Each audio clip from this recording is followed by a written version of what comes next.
Defense Distributed begins from a conversation that I and my co-founder have, just two people on a phone call, and it comes from, let's say, a place of despair. I've used the word despair already. Maybe like a millennial place of despair, a certain kind of exhaustion with particularly American politics, but I mean the politics of the West.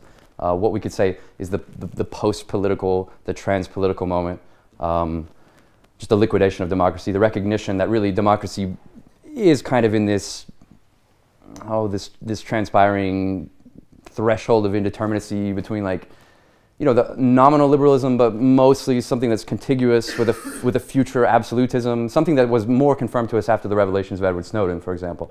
We might still talk liberalism, think liberalism, but of course there's like an extreme amount of force and sovereignty and executive kind of power at work underneath this nice, broad, but very thin facade.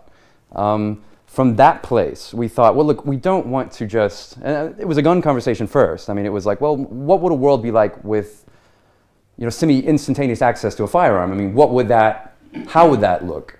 Is that even something possible? I mean, it began from this kind of firearm place. So often the question is put to me, why did you want to print a gun? It wasn't like that. It was like we wanted to find the technology that would complement this kind of hypothetical scenario we were discussing.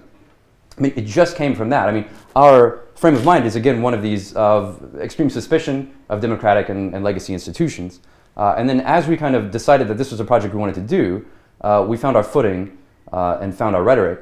And of course, then our ambition grew once we realized, oh my God, this is working, this is having an effect. And then there was a certain kind of fatal theory that we employed, a fatal strategy, which I think we'll begin to kind of discuss toward the end of this. So this project begins with us saying, can you 3D print a gun? And if you can, doesn't that mean anyone else can do that? And taking a page out of WikiLeaks and Cablegate, doesn't that mean that this kind of is a self-negation of a certain progressive principle of the control, or at least the channeling of manufacture, especially manufacture of these politically contentious objects?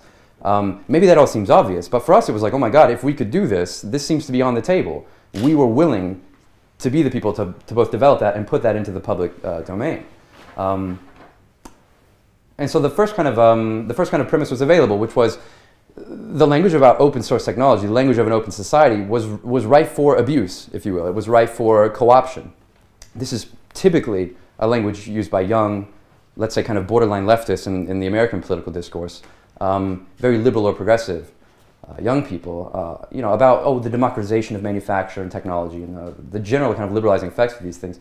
What Ben and I are interested in, and continue to be interested in, is not just a conversation about difference and non-exclusion and some of these all these bromides of like humanitarian discourse and political ethics. We're interested in preserving alterity and irreducible conflict and unassimilable ideas. I mean, something kind of essential, and I guess that you could say like it comes from like a Nietzschean space. Like, we're interested in conflict first.